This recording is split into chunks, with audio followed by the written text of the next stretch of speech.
Hello दोस्तों, good morning. स्वागत है एक बार फिर से आप सभी का सलोनी क्वेस्ट में। साथियों, आज है 29 जुलाई और 29 जुलाई की आज की वीडियो में हम लोग बात करेंगे 29 जुलाई 2025 के most important daily current affairs के क्वेश्चन के बारे में। पूरी वीडियो ध्यान से देखिएगा, पूरी वीडियो डिटेल से आपको समझाई गई है। अगर वीडियो पसंद आएगी तो इसे लाइक, शेयर और चैनल को सब्सक्राइब जरूर करना।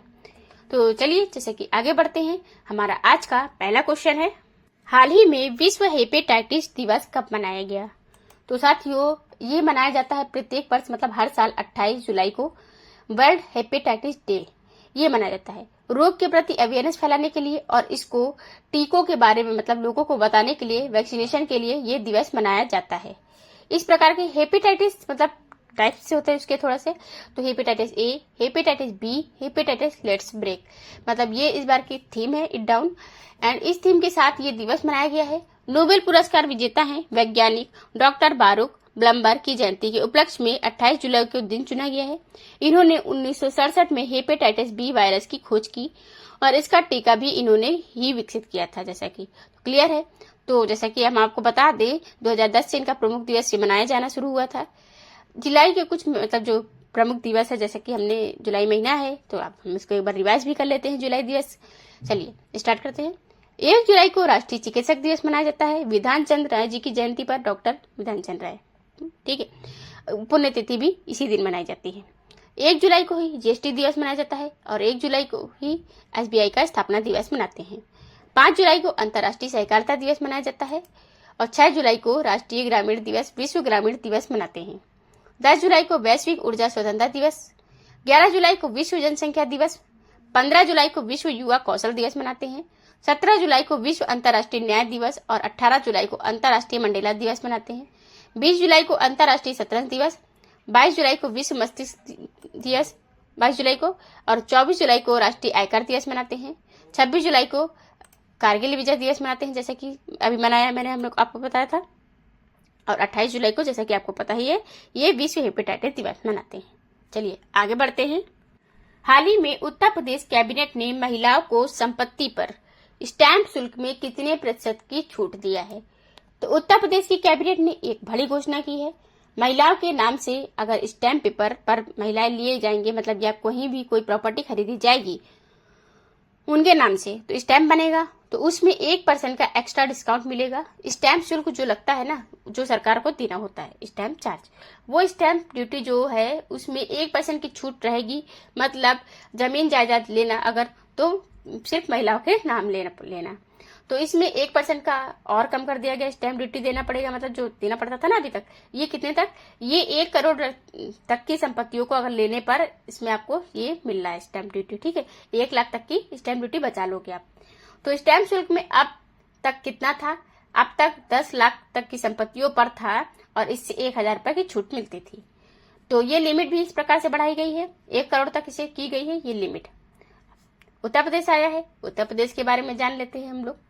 उत्तर प्रदेश के, जैसे कि आप बता दें, लखनऊ इसकी राजधानी है उत्तर प्रदेश, और चौथा सबसे बड़ा राज्य है क्षेत्रफल की दृष्टि से, लेकिन जनसंख्या के मामले में पहला सबसे बड़ा राज्य है। 8 राज्यों में है, अपना बॉर्डर शेयर कर रहा है। 1 केंद्र शासित प्रदेश से अपना बॉर्डर शेयर करता है। उत्तराखंड, हिमाचल, जैसा कि मध्य प्रदेश, झारखंड, छत्तीसगढ़, बिहार, इन सबसे अपना बॉर्डर शेयर कर रहा है। और वहीं पर अगर बात करें देशों में, तो एक नेपाल से अपना बॉर्डर शेयर करता है। दिल्ली केंद्र शासित प्रदेश है, उससे भी अपना बॉर्डर शेयर करता है। ये उत्तर प्रदेश है। राजधानी आपको बता चुके हैं। सीएम यहाँ की योगी आदित्यनाथ जी है, बीजेपी पार्टी से है। गवर्नर है आनंदीबेन पटेल। रामगढ़ ताल, सुरहा ताल, गोविंद बल्लभ पंत सागर झील, मोती झील, ये प्रमुख यहाँ की झीलें हैं। नेशनल पार्क में दुधवा नेशनल पार्क, नवाबगंज पक्षी अभ्यारण्य, पीलीभीत टाइगर रिजर्व, चंद्रप्रभा गैंड सेंचुरी, ये प्रमुख यहाँ की नेशनल पार्क हैं। गेंद सेंचुरियां हैं। नेशनल पार्क तो एक ही है यहाँ पर, दुधवा नेशनल पार्क, इकलौता नेशनल पार्क है उत्तर प्रदेश में। लखीमपुर में पड़ता है। चरकुला, नौटंकी, रासलीला, रामलीला, धोपिया, पैथा, छोरा, ये यहाँ के लोक नृत्य हैं। जिले 75, 430 विधानसभा में सीटें, विधान परिषद में 103, 100 जैसा कि 31 राज्यसभा में सीटें और 100 लोकसभा में सीटें यहाँ से जाती हैं। अगला क्वेश्चन है, जुलाई 2025 में किसको IRDAI का प्रमुख नियुक्त किया गया? IRDAI का प्रमुख अजय सेठ को नियुक्त कर दिया गया है। अजय सेठ ये पूर्व फाइनेंस सेक्रेटरी रह चुके हैं और इनको वित्त सचिव रह चुके हैं, जैसा कि इनको अब नियुक्त कर दिया गया है IRDAI के प्रमुख। इंश्योरेंस रेगुलेटरी एवं development authority of India, Bharat में बीमा नियामक और विकास प्राधिकरण, जो बीमा कंपनियां होती हैं, बहुत बार क्या होता है, बहुत बार क्या मतलब मैक्सिमम टाइम बीमा जो आप आते हो ना, तो उसमें क्या है कि क्लेम करने जाते हो, क्लेम करने की जब बारी आती है तो ये लोग इधर उधर का बहाना करते हैं। कम से कम कोशिश करते हैं कि सेटलमेंट मतलब कि देना पड़े, पैसा देना पड़े, कुछ ना कुछ आपको डॉक्यूमेंट में वो कमी निकाल देंगे, इतना लंबा पॉलिसी भर करके देंगे, आपको देते हैं कि आप इसको पढ़े नहीं रहोगे। तो इन सब के लिए शिकायत करने लोग वहां जाते हैं IRDA के पास। यही अगर ना होती बाई चांस, तो इंश्योरेंस कंपनियां जो है ना वो और ज्यादा धोखाधड़ी करती। तो ये उन्हीं के लिए रेगुलेटरी बॉडी है, इंश्योरेंस कंपनियों के लिए 3 वर्ष या 65 वर्ष की आयु इनकी होने तक इनको नियुक्त किया गया है। इसका अध्यक्ष IRDA के अध्यक्ष की बात करें, इसे पहले इनके देवाशीष पांडर देख रहे थे इनका कार्य, लेकिन अब कार्यकारी जैसे कि इनका पूरा होने के बाद अध्यक्ष का पद रिक्त था मार्च 2025 से, और अब इनको नियुक्त किया गया है 2021 से, जो आर्थिक मामलों के विभाग में रहे सचिव थे रूप में काम कर रहे थे अजय सेठ। कुछ और नियुक्तियां हैं, एक बार उनका भी रिवीजन करते हैं। जैसे डॉक्टर पुनीत कुमार गोयल को मणिपुर का नया मुख्य सचिव नियुक्त किया गया। विपुल एम पंचोली ये पटना हाई कोर्ट के जस्टिस है, चीफ जस्टिस बने हैं। दीपक बागला ये अटल इनोवेशन मिशन के नए मिशन निदेशक हैं। अजय कुमार श्रीवास्तव ये HL हिंदुस्तान एरोनॉटिक्स लिमिटेड के अध्यक्ष बने हैं। राघवेंद्र श्रीनिवास भट्ट कर्नाटक बैंक के MD और CEO बने हैं। हेमंत रूपानी ये हिंदुस्तान के जो बेरेज के HCCB के CEO बने हैं। संजय कोल को गिफ्ट सिटी कंपनी लिमिटेड का MD CEO, और R दुराई स्वामी ये LIC के MD और CEO बने हैं। इसरो के विक्रम साराभाई अंतरिक्ष केंद्र VSSC के समरसिबल जैसे कि मत्स्य 6000 के लिए किसके साथ समझौता किया? तो भारत जो है ये समुद्रयान मिशन करने जा रहा है। इसके तहत भारत समरसिबल छोड़ेगा जो 6000 मीटर की गहराई तक जाएगा पानी के अंदर, समुद्र के अंदर। तो उससे समुद्र के अंदर क्या स्थितियां हैं, कैसे क्या चीजें हैं, उनको पता लगाया जाएगा, उसके बारे में अध्ययन किया जाएगा। इसके लिए अब हम लोग जो समरसिबल भेजने वाले हैं उसे कहेंगे मत्स्य 6000, इसका नाम है। मत्स्य 6000 नाम इसलिए दिया गया है क्योंकि 6000 मीटर की गहराई में जाएगा। तो इसरो का ये प्रोजेक्ट है, इसरो का ही प्रोजेक्ट आप देखते हो कि जैसे कि गगनयान है, तो उसके तहत हम लोग मनुष्यों को गगनयान में ले जा रहे हैं। शुक्रयान है तो शुक्र पड़ जाएगा, परिक्रमा लगाने के लिए शुक्रयान किया गया। मंगलयान मंगल की परिक्रमा लगाने के लिए छोड़ा गया था 2013 में। चंद्रयान मिशन तो आप जानते हो चंद्रमा के लिए जाता है। और जैसे सौरयान आदित्य L1 है, मिशन है, जो आदित्य L1 मिशन जो है वो सूर्य के लिए गया हुआ है। तो ये इसरो के कुछ प्रमुख मिशन है। इसी मिशन में एक मिशन है समुद्रयान मिशन, उसी के तहत समरसिबल छोड़ा जाएगा, और इस समरसिबल के लिए NIOT के साथ समझौता किया है इसरो ने। अब आप ये जैसे कि देख सकते हो कि इसरो साइंस MOU की with NIOT for submersible spherical vessels Matsya 6000। ये जो वेसल होगा ये समरसिबल वेसल होगा। देखो समरसिबल क्या है, समरसिबल जो है सबमरीन का ही एक छोटा हिस्सा है, समझो सबमरीन का ही छोटा रूप है। सबमरीन क्या होती है, पानी के अंदर जाती है, समुद्र के अंदर जाती है, लेकिन बहुत बड़ी होती है, और वो युद्ध वगैरह के लिए और इस पर्पज से बनाई जाती है। लेकिन समरसिबल जो होती है वो छोटा सा ही, मतलब एक समझो एक ऐसे समझ लो एक व्हीकल होता है, ठीक है, जिसमें 1 2 3 लोग बैठते हैं, ठीक है। उसके बाद वो समुद्र के अंदर जाती है काफी गहराई में, तो इसीलिए इसे समरसिबल कहते हैं। आपने एक मामला सुना होगा कि 1 साल पहले क्या हुआ था कि जब कुछ बिलियनियर जो गए हुए थे टाइटैनिक जहाज देखने के लिए समरसिबल से, तो टाइटैनिक जहाज जहां पर डूबी हुई है वहां पर लोग समरसिबल से जाते हैं, और वो जो वहां जब जा रहे थे तो अचानक में कुछ हुआ कि वो समरसिबल जो है इम्पोज हो गई, इम्प्लोजन हुआ। मतलब जैसे कि एक्सप्लोजन होता है ना, तो बाहर की तरफ धमाका होता है, फटता है कोई चीज, लेकिन इसमें इम्प्लोजन हुआ क्योंकि समुद्र की जितनी गहराई में आप जाओगे उतना ही प्रेशर पड़ता है समुद्र का, तो इम्प्लोजन होता है, मतलब चिपक जाते हैं सब। तो ये वही होता है, ठीक है। तो वो समरसिबल तभी सामने आया था, नाम काफी ज्यादा चर्चे में है, तो ये भी है। और खैर इसरो जो है इसको साथ मतलब national institute of ocean technology के साथ समझौता करके ये समरसिबल बनवा करके भेजेगा। तो ये याद रखना है, मानव जैसे कि यानी ह्यूमन, मतलब जैसे कि हम बात करें ये इसका रहेगा इस तरीके से, ह्यूमन ऑक्यूपाइड व्हीकल है, ये एक मानव आसक्त वाहन है, ठीक है। अब प्रोजेक्ट समुद्रयान के तहत यहाँ पर ये बात हो रही है, भेजा जाएगा। बाकी सब आपको समझ में आ गया है। इसरो के अध्यक्ष वी नारायण है। अगला है, फ्रांस ने किस देश को ऑफिशियली रूप से एक स्वतंत्र राष्ट्र के रूप में मान्यता देने की घोषणा की? तो फ्रांस जो है इसने एक बड़ा कदम उठाते हुए फिलिस्तीन को एक नए देश के रूप में मान्यता दे दी है। मतलब इसको देश के रूप में रिकॉग्नाइज कर लिया है। फिलिस्तीन क्या देश नहीं था? देश था, लेकिन बहुत सारे देश जो है इसको अभी तक इसको मान्यता नहीं दिए हैं, खास करके G7 मेंबर और G7 कंट्रीज जो हैं ना, इसमें से कोई भी देश अभी तक फिलिस्तीन को देश नहीं मानता था। ये लोग इजराइल को देश मानते थे, लेकिन इजराइल के सपोर्टी माने जाते थे जैसा कि अभी तक। लेकिन यहाँ पर फ्रांस ने एक कदम आगे बढ़ाते हुए फिलिस्तीन को कहा कि सितंबर तक हम मान्यता दे देंगे, तुमको देश के रूप में रिकॉग्नाइज कर लेंगे।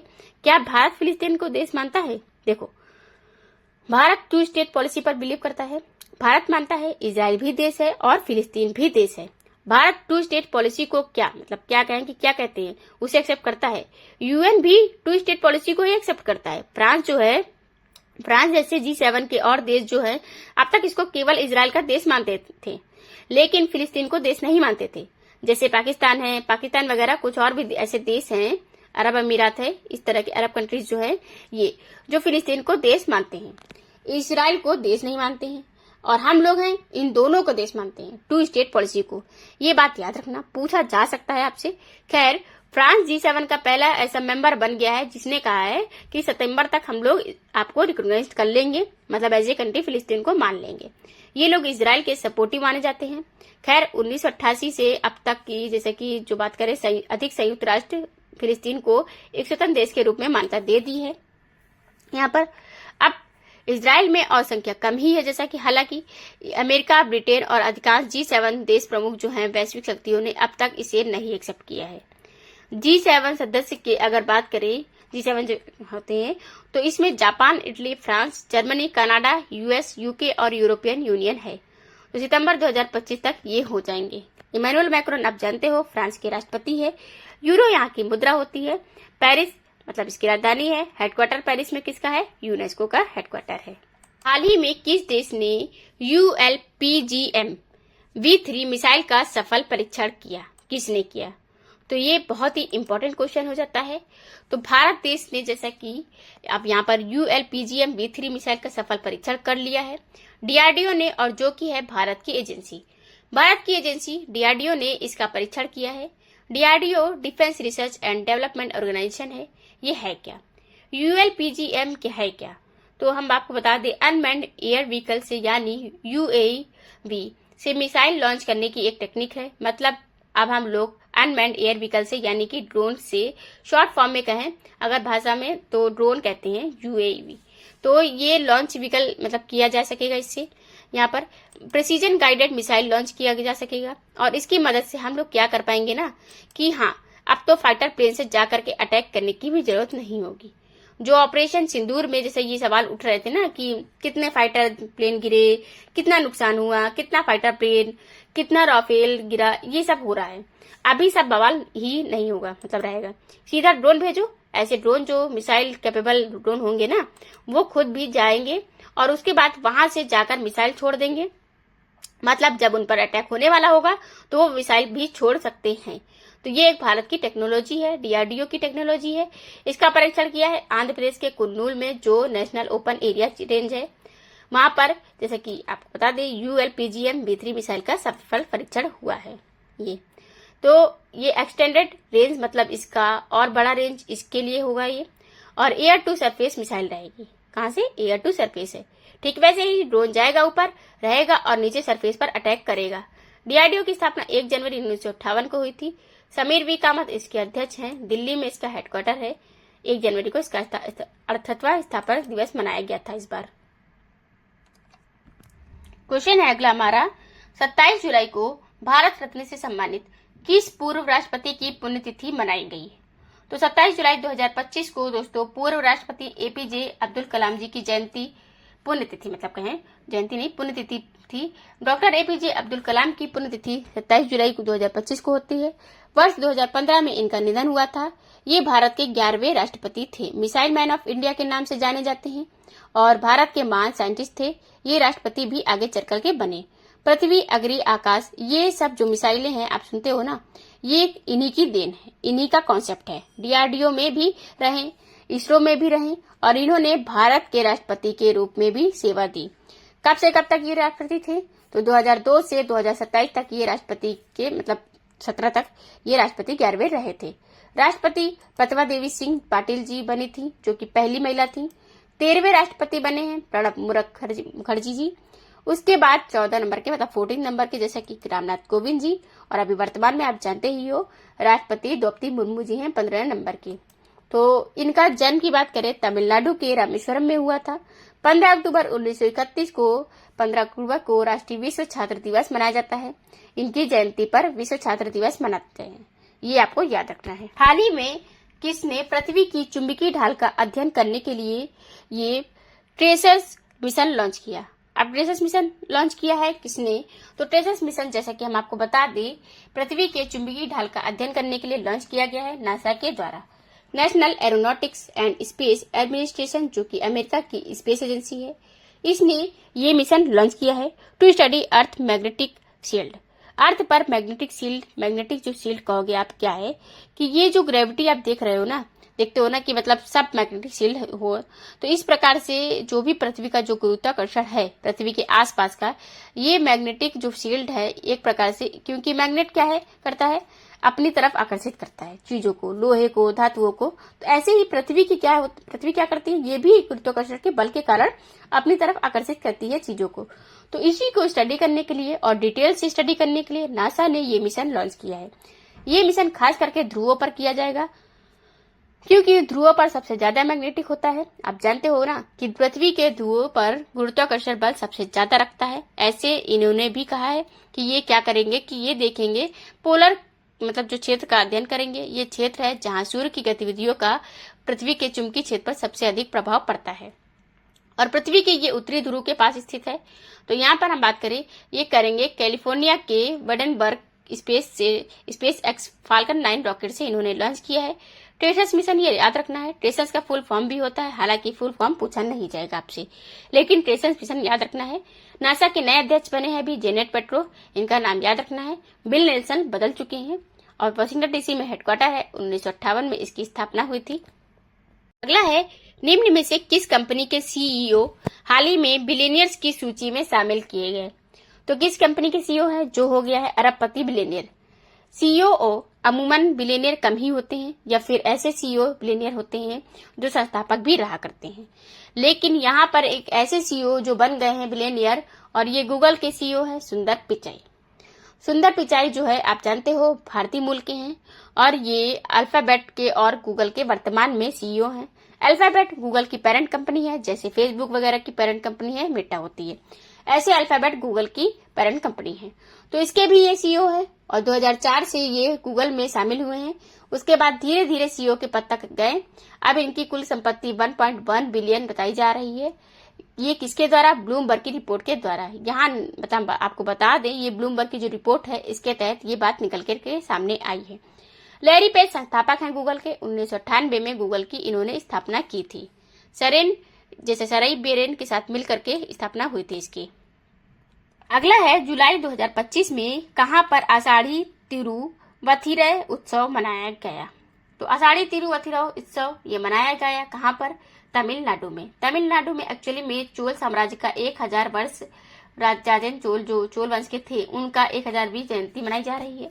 इस अवसर पर पीएम मोदी भी यहाँ पर गए।